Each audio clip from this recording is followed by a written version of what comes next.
Assalamualaikum warahmatullahi wabarakatuh.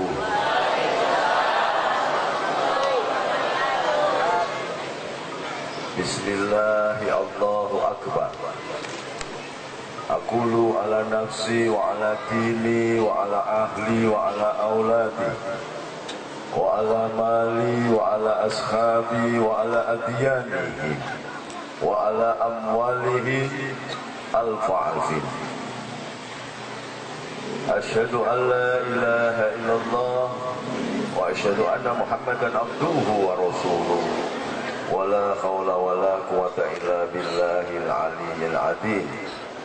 Wa ba'du, qala Allah ta'ala, bismillahirrahmanirrahim. Allahu nurus samawati wal ardh. Masalu nurihi kamiskati fiha misbah. Al-misbahu fi zujajah. Al-zujajatu ka'annaha kawkabun duriyyu yuqadu min syajarah mubarakatin jainutunatin la zarkiyatin wala gharbiyah. Yakadu yaituha yudhi'u walau lam tamsashu nar. Nurun ala nur yahdi lahu li nurihi ma yasha wa yadribullahu al-amsala lin-nasi wallahu bikulli syai'in alim. Wa qala ta'ala laqad kana lakum fi rasulillahi uswatun hasanah liman kana yarjullaha wal yawmal akhir wa dzakarallaha katsiran. Sadaqallah. Ibu-ibu dan bapak-bapak, wabil khusus Al-Khatib Ali bin Husain Asghar, para alim, ulama, perkenankan saya tidak berdiri karena di bawah banyak orang tua. Saya tak duduk saja, nggih. Alhamdulillah. Yang pertama, mari kita bersyukur kepada Allah bahwa kita bisa ketemu dalam pengajian yang mubarak, yang luar biasa ini. Bagi saya baru pertama kali ini menghadiri pengajian yang diadakan di tengah jalan. Karena saya keliling sampai ke Yordan, kemarin ceramah di Jeddah, diundang oleh ulama-ulama Jeddah, tidak di jalan begini. Ini saking luar biasanya. Mudah-mudahan nanti gubernurnya menyediakan lapangan yang bisa untuk pengajian. Gak usah mau amini, gubernurnya orang ngerti agama. Sampai minta aja kepada mereka, jangan diamini. Minta disediakan satu lapangan ben bisa lo ngaji gitu. Gubernurnya orang ngerti ngaji. Dan aneh, Jakarta ini kan hebat-hebat, Habibnya paling banyak se-Indonesia, tapi di gubernurnya Cina.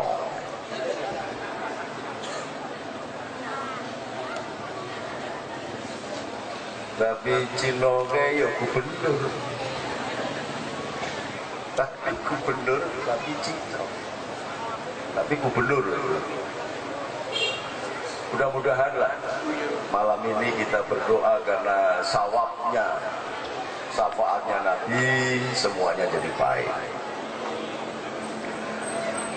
Selawat dan salam kita mendoakan dumateng junjungan kita Nabiullah Agung akhiri zaman Sayyidina Muhammad sallallahu alaihi wasallam. Allahumma sholli ala Muhammad. Allahumma sholli ala Muhammad. Shollu ala Muhammad. Saya ini kiai ini desa, jadi disorot lampu kayak gini malah kemeringat. Kipas angin ini soalnya ke sana. Jadi saya lepas aja ya. Tetap ganteng kalau suka baca selawat. Alhamdulillah. Belum istirahat saya setahun penuh. Nanti tanggal 6 sudah harus umroh lagi. Tanggal 1 ada call cucunya Sunan Giri yang ke urutan kelima, yaitu canggah saya namanya Sultan Abdul Hamid di daerah Ujung Pangkah, Gresik. Setelah itu saya umroh lagi. Karena apa? Dungake Indonesia supaya tentrem. Karena apa? Karena Indonesia ini kayak guyonan. Menentukan KPK, Pak Polisi, Kapolri, rabarbar. Gak selesai-selesai. Debat gak rampung-rampung. Karena apa? Karena beliau belum menyadari dan belum mengenal bagaimana cara style of leadership, gaya kepemimpinan Nabiullah Agung Muhammad SAW. Kalau dia tahu, selesai sudah. Indonesia ini paling gampang. Tapi karena nggak paham, saya jadi mumet melihat presiden sampean. Presiden belusuan. Lalu jangan diketawain dong, sampean pilih sendiri. Iya Pak ya? Dipilih presidennya karena belusuan, padahal tukang golek beling itu juga belusuan.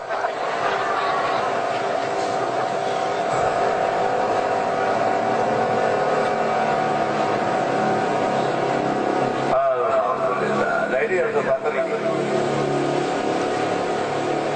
Alhamdulillah.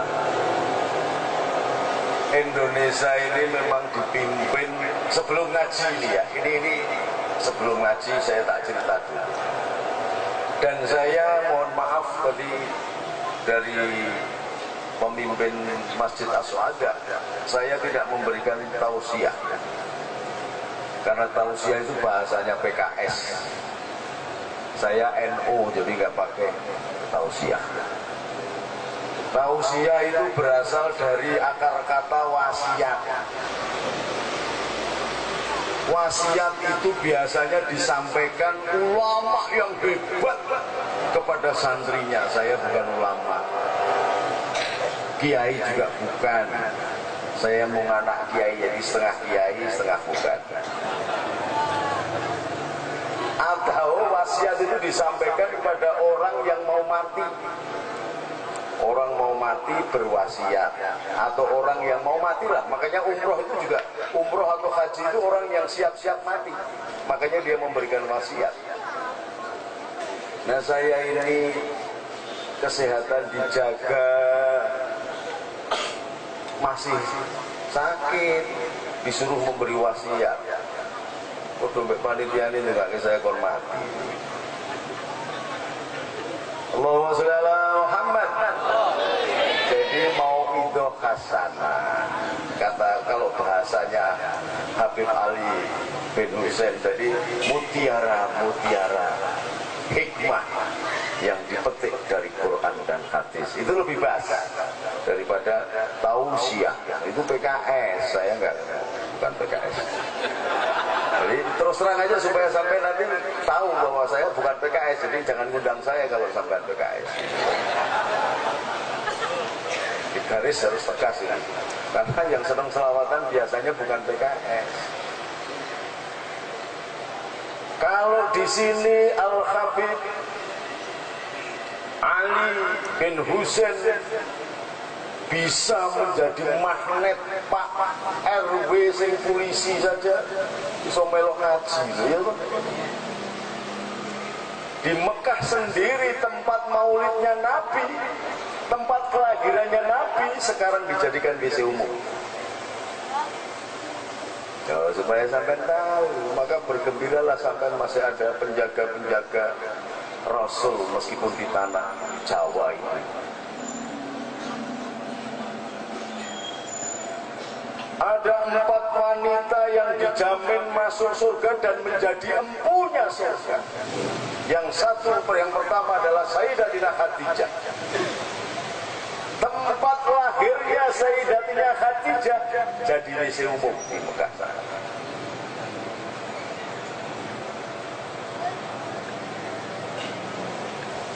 Wanita yang kedua yang menjadi empunya surga adalah Sayyidatina Fatimah, tuan putriku yang bernama Fatimah.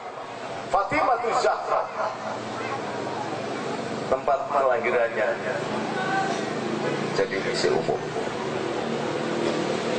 Ini harus paham. Harus paham sampean. Karena apa? Karena setelah pasca kekhalifahan Turki Ottoman itu,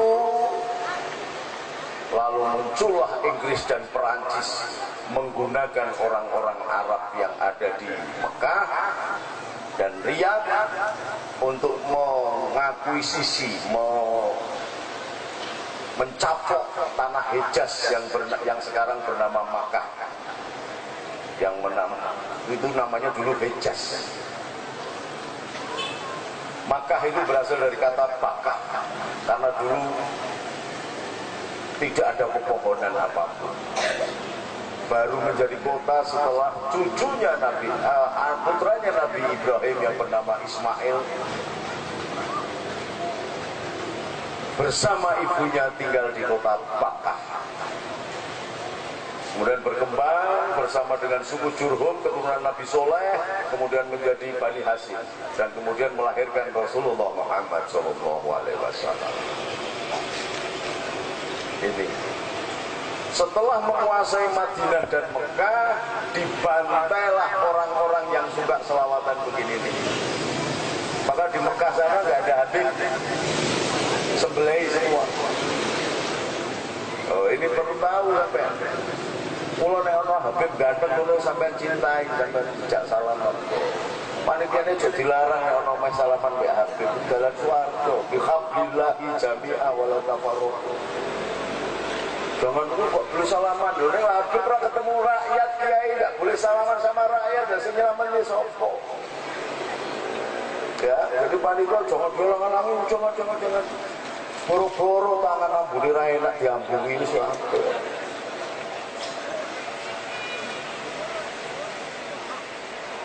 Di Mekah yang semula itu, ini supaya sampean paham, kenapa di sini kok di Indonesia ini diadakan maulid terus. Kalau tidak ada Islam yang sudah diutus, dikembangkan oleh Wali Songo, tidak akan ada maulid di muka bumi. Nah, Wali Songo itu siapa? Nanti saya jelaskan supaya sampean ini tahu dulu bahwa setelah mencapok Madinah dan Mekah yang semula dia berkuasa di Riyadh, bekerja sama dengan Perancis dan Inggris. Inggris mbuh agamane ra ngerti, Perancis mbuh agamane ra ngerti, tapi yang jelas Perancis dan Inggris ini pula yang menghancurkan kekhalifahan Turki Ottoman. Orang-orang yang ada di Mekah di Arab itu kerjasama dengan Inggris dan Perancis membantai orang-orang yang menjadi keturunan Nabi yang baik, yang bermadhab Maliki. Dari Imam Malik itu keturunan Nabi yang ke-16 kalau nggak salah. Kemudian pengikutnya As-Syafi'i, pengikutnya Ibnu Hambal, Imam Hambali, itu juga keturunan Nabi yang bertinggal di Basrah. Dan Imam Abu Hanifah yang berasal dari Samarkand, Uzbekistan sana. Uzbekistan itu atau Samarkand ini nanti ada sekian ribu santri ngaji ke Cina. ngaji kepada keturunan Sa'ad bin Abu Waqqas yang ditugaskan Nabi Muhammad SAW ketika selesai hijrah dan membangun Masjid Kuba. Jadi di Cina itu ada masjid tertua di dunia setelah Masjid Kuba. Ini. Dan di sana juga diterima dengan baik orang-orang Cina, orang-orang Konghucu, orang-orang tahu, bahkan Quran itu dipahat di 10.000 lempeng batu. Ini kalau nggak ada orang Cina, nanti dibakari semua Qurannya, nggak ada bekasnya. Tapi oleh orang-orang Cina, orang-orang yang beriman dari kelompok Cina ini menuliskannya di 10.000 lempeng batu. Dari sana jugalah yang sekarang ini sudah membuktikan sabda Nabi, utubul ilma walau bi, carilah ilmu meskipun sampai ke negeri Cina. Sekarang ini dari Cina, mulai dari Beijing dibikin kereta api menembus jalur Gurun Gobi, sudah masuk ke Mekah dan Madinah. Kereta api menembus jalur sutra, luar biasa. Tetapi justru kita sekarang ini dibingungkan oleh keadaan. Karena apa? Karena kelompok yang saya ceritakan ini. Allahumma shalli ala Muhammad. Setelah menguasai Hejaz dan Madinah, semua orang Sunni dibantai di Mekah. Yang semula di Ka'bah itu tempatnya khalakoh madhab Syafi'i, Maliki, Hambali atau Hanafi, sekarang tidak boleh. Apalagi sampai kok duduk baca sallallahu ala Muhammad, gak boleh. Saya lewat di depan makam Nabi sambil, karena saking rindunya saya menangis. Gak ngerti saya kalau di Indonesia itu biasa diucapkan, tetapi di sana langsung dipegang, haram, haram, haram. Assalatu wassalamu alaika ya sayyidi ya Rasulullah, khud cukupan, khud biyadi kholat khilati adrikini ya Rasulullah. Enggak boleh, haram, haram, haram. Padahal bagi orang Jawa itu sudah biasa. Karena kalau sini namanya selawat kitab, itu kalau berdoa kita tangannya harus begini kalau baca selawat itu. Karena apa? Memohon dari Allah supaya diberikan langsung dari tangan Rasulullah. Di sana haram. Ini sampai harus paham. Maka berbahagialah gubernur Cina tapi sampai nusa selawatan, mulutan begini berbahagia. Di Mekah sampai balik di sebelah itu ya. Benar. Ada teman saya, karena kebiasaan di Indonesia, nek orang tua itu yuk dimintain air doa, diwajani selawat gitu, diserahkan untuk diminum supaya sehat badannya. Langsung ditangkap dan dibantai, tidak dihukum, tidak pakai lewat hukum. Gerakan ini yang kemudian menamakan diri sebagai Wahabi. Wahabi ini ulamanya bernama Abdul Wahab. Sebenarnya bukan Abdul Wahab, tapi Muhammad bin Abdul Wahab. Menguasai di Mekah dan tanah Arab. Sementara Ikhwanul Muslimin, supaya sampai paham, ini kan kita ini bingung, Ikhwanul Muslimin, Wahabi, ada lagi apa, kita sampai nggak ngerti. Ini ada berbeda gerakannya. Sementara sendiri di Mesir itu muncul namanya Ikhwanul Muslimin yang menerapkan mono tafsir atas Al-Quran dan mono tafsir atas hadis. Jadi kalau sampai tidak mengikuti tafsirnya, dia disebelah. Ini yang sudah bahkan melanggar sabdanya Nabi Nabi itu sudah berpesan kepada seluruh sahabat. Di Mesir itu ada namanya Kristen Koptik. Oleh Nabi dilarang untuk diganggu. Karena apa? Karena Kristen Koptik ini adalah keturunan Isa Al-Masih atau Yesus. Saya bilang Yesus kan goblok. Ini coba apa enggak kira-kira? Yesus itu dari kata namanya Iso. Nabi Isa itu namanya Iso. Tapi bukan bakso Iso, bukan. Ini Pak Iso.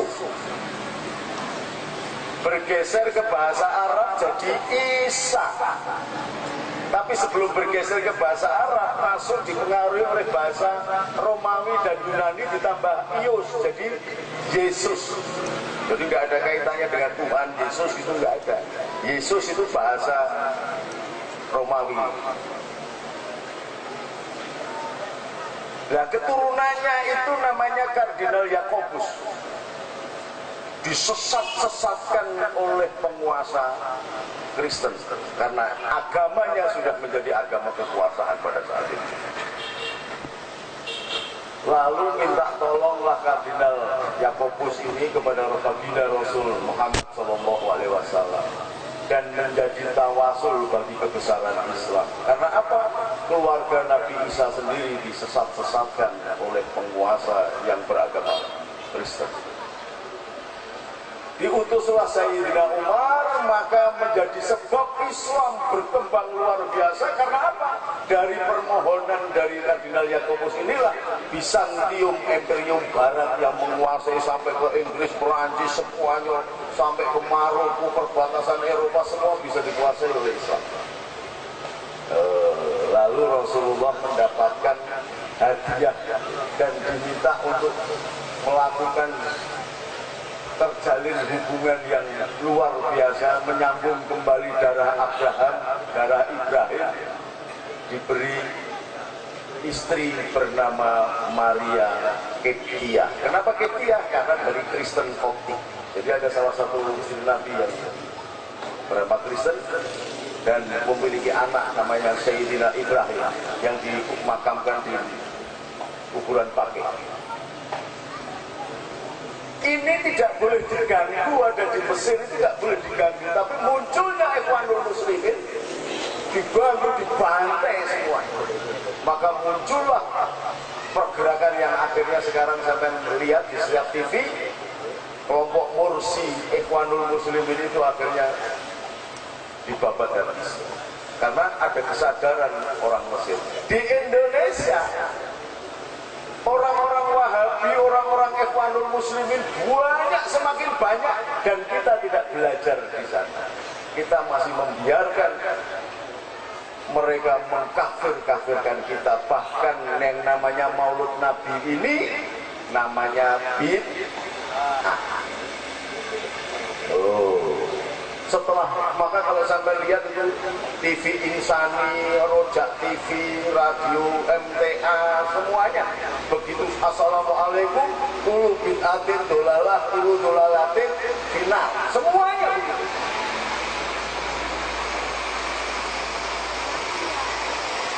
Dan ini maulidan begini dianggap bid'ah. Nah, sekarang mulai kita ngaji ini. Mauludan dianggap bid'ah, baca berjanji dianggap bid'ah, burdah bid'ah, tahlilan bid'ah, apa lagi? Baca manakib bid'ah, yasinan bid'ah. Itu caranya untuk menghancurkan umat Islam. Maka jangan bingung kalau ada Kapolri dan KPK geger itu, nggak usah bingung. Nah, terus bolo siapa? Gus, nggak usah bolo Kapolri, nggak usah bolo KPK. Nah, terus bagaimana? Tonton saja itu dagelannya Jokowi.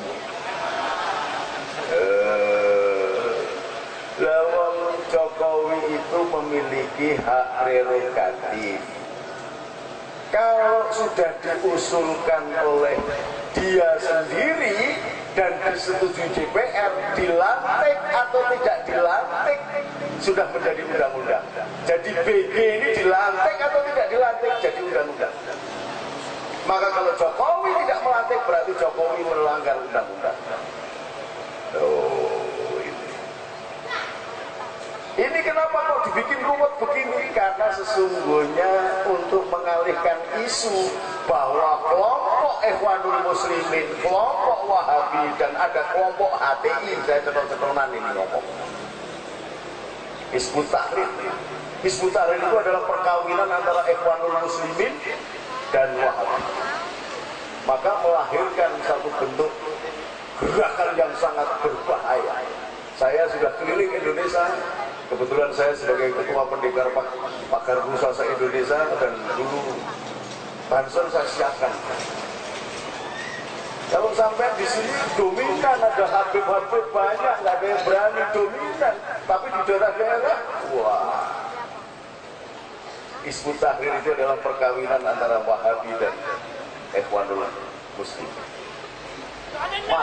Bapak Kiai, mohon maaf. Kita minta kepada guru kita untuk menyampaikan tentang sejarah Nabi Muhammad. Kita minta sekali lagi dengan penuh hormat buat guru kita. Tenang. Duduk. Duduk.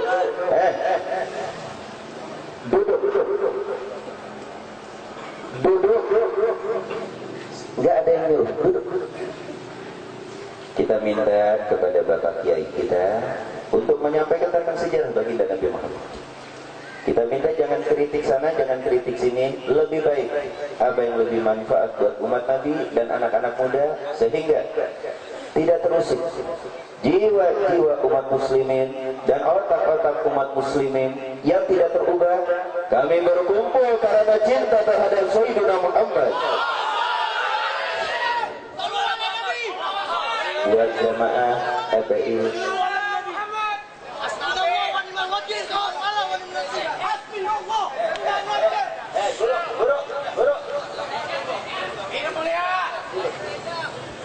buat jamaah FPI, mau diwakilin kana, kalau emang dengerin, buat para pemuda, dengerin, buat FPI, jamaah FPI, dengerin, udah, ya. Jamaah FPI boleh nggak minta ngomong? Mau diwakilin ke Habib apa enggak?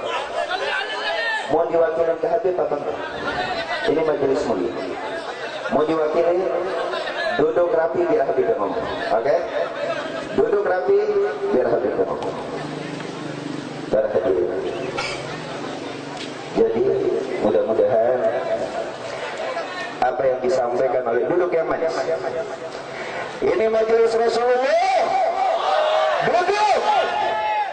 Duduk untuk Rasulullah. Duduk yang manis.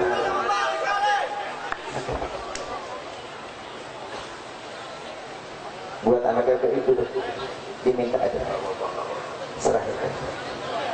Duduk. Shallu ala Nabi.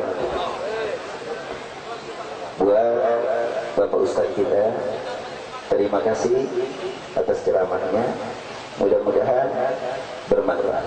Kita doakan mudah-mudahan selamat dan panjang umur. Insyaallah. Bahwa kita selamat bersama ya Nabi. Istirahat. Sambil baca salawat. Bapak Kiai kita istirahat. Ya Rasul. Istirahat. Assalamualaikum warahmatullahi alaika salawatullah alaika ya Nabi alaika ya Rasulullah. Assalamualaikum warahmatullahi wabarakatuh. Alhamdulillah. Wassalatu wassalamu ala rasulillah.